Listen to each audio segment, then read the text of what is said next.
Hello everyone. On the morning of May 10th, 2026, United States Senator Lindsey Graham arrived in the capital of Ukraine, Kiev. He did not go there for a simple talk. Where land straight to the Skyfi factory. This is a secret place under the ground. Here, Ukraine builds many of its attack drones, including the famous P-1 drone. Graham stood there, holding the drone, smiling for the cameras. He wanted to send a strong message to Moscow. He wanted to show that America is not afraid. But the old senator made a very big mistake. He forgot that in this war, there are no secrets. Russian spies are everywhere, and the skies of Eastern Europe are very dangerous. In the early morning of May 11th, Russia answered. They did not use words, they used heavy fire. A massive wave of ballistic missiles came down like rain. The ground of Kiev shook. The sky was red with fire. The Skyfolk factory was completely destroyed.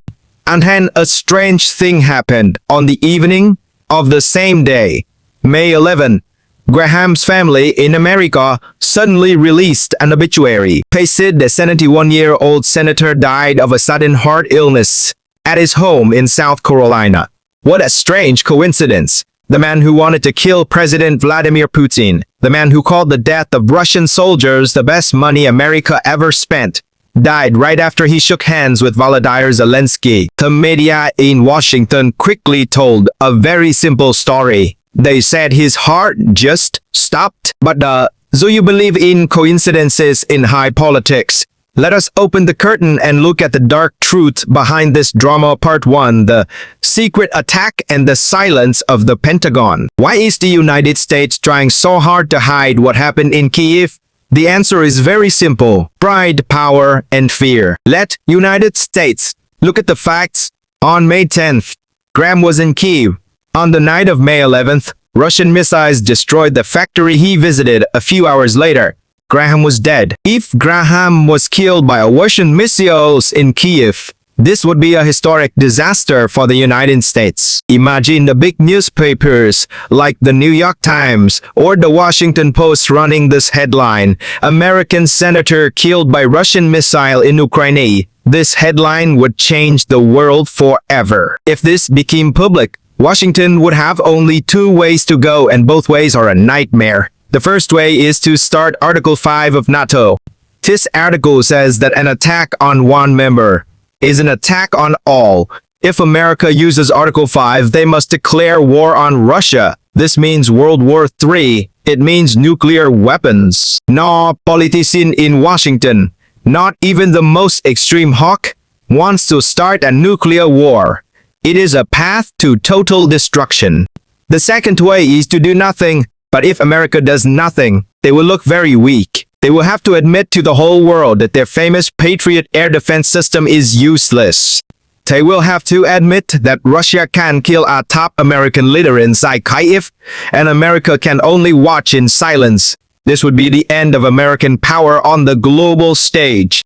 So, what is the best solution for the Pentagon? It is to create a perfect lie. When the Russian missile hit the Skyfo factory, Graham was either killed instantly or badly hurt. The CIA and special forces quickly put his body on a military plane. They flew him back to America in secret. Then, they wrote a paper saying he died of a heart attack at home. This story is very clean. It stops any calls for revenge. It saves the face of the US military. And it closes a dangerous file in complete silence. Part 2. The Dilemma of the American Hawks. To understand why Lindsey Graham had to die, we must understand who he was. Lindsey Graham was not just a normal politician. He was the king of the American Hawks. For over 40 years, his foreign policy was very simple: war, power, and pressure. He loved conflict. He hated Russia with a passion that went back to the Cold War. In 2022, when the war in Ukraine started, Graham became the loudest voice in Washington. He did not want peace. He did not want negotiations. He wanted to destroy the Russian economy. He wanted to send endless weapons to Kyiv. He even went on television and openly called for someone in Russia to assassinate Vladimir Putin. He told the media, that spending American money to kill Russians was the best investment. But the world of 2026 is very different from 2022. In America, people are tired. The US economy is facing many problems. The national debt is too high. The warehouses of the US military are empty because they sent too many weapons to Kiev.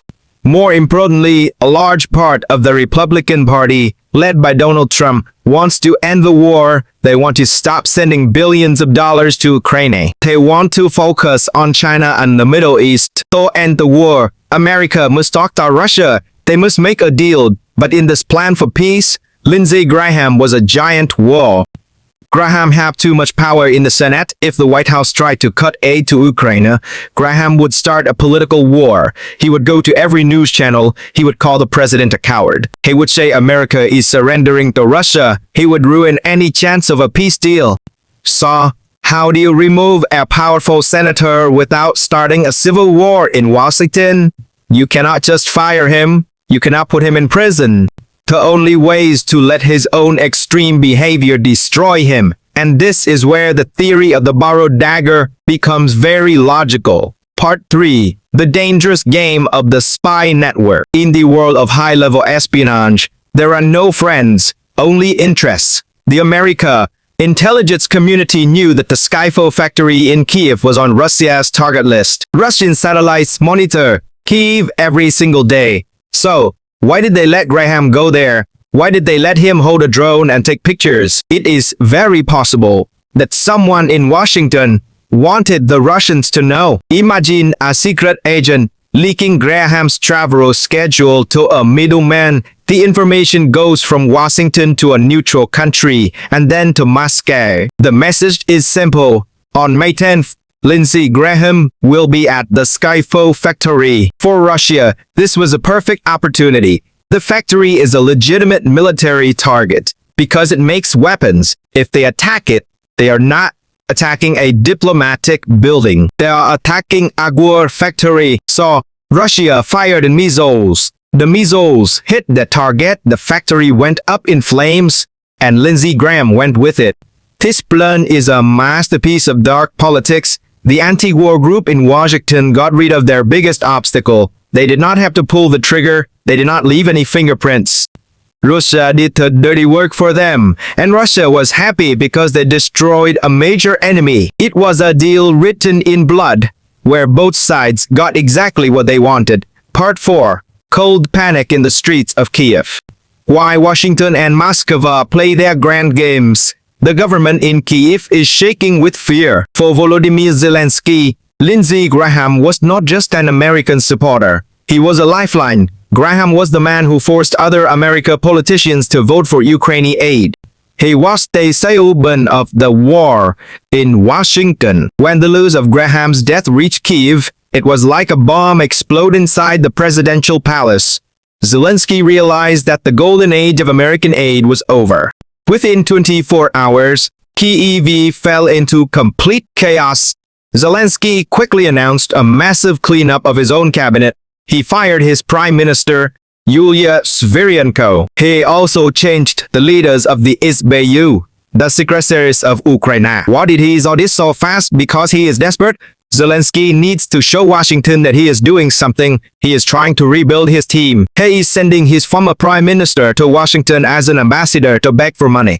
He is trying to fix the broken line between Kiev and the American Senate before the money stops completely. But her truth is hard to face. Ukraine is running out of men, running out of weapons, and now they are running out of friends. The death of Graham is a clear sign that the wind has changed. The proxy war is coming to an end, and Kiev is about to be left alone. Part 5. The psychological wall of Moscow.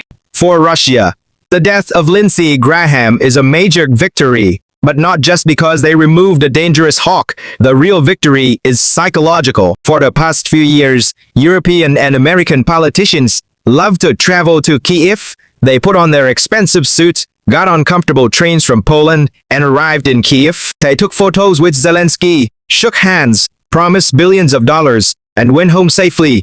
For them, Kiev was a safe stage for political theater. But now that theater is closed, the mysterious death of Lindsey Graham has sent cold shiver down the spine of every leader in the West. It is the birth of a new reality. The Zelensky handshake curse is no longer a joke on the internet. It is a deadly reality. Now, if a European Prime Minister wants to travel to Kyiv to show off, they must think twice. They must ask themselves, is this photo worth my life? Will I return home in a box? By destroying the factory and removing Graham, Russia has created an invisible wall of fear. They have warned the West that Kyiv is no longer a safe playground. It is a real war zone and no one, not even an American senator, is safe from the fire. Conclusion, the laughter in the shadows. In the end, the story of Lindsey Graham is a lesson about the cold truth of geopolitics. In this game, individuals are just pieces on a chessboard. When a piece becomes too expensive or too dangerous to keep, the master players will find a way to remove it. Lindsey Graham thought he was a master, but he was just a pawn. As the sun sets over the ruins of the Skyfo factory in Kyiv, the politicians in Washington continue to write their clean statements. They talk about heart disease and sudden illness. But in the shadows of the Kremlin and the secret offices of the CIA, the real players are smiling. The obstacle is gone. The path to a deal is open. And the war continues its steady march toward the end. Remember to subscribe to the channel.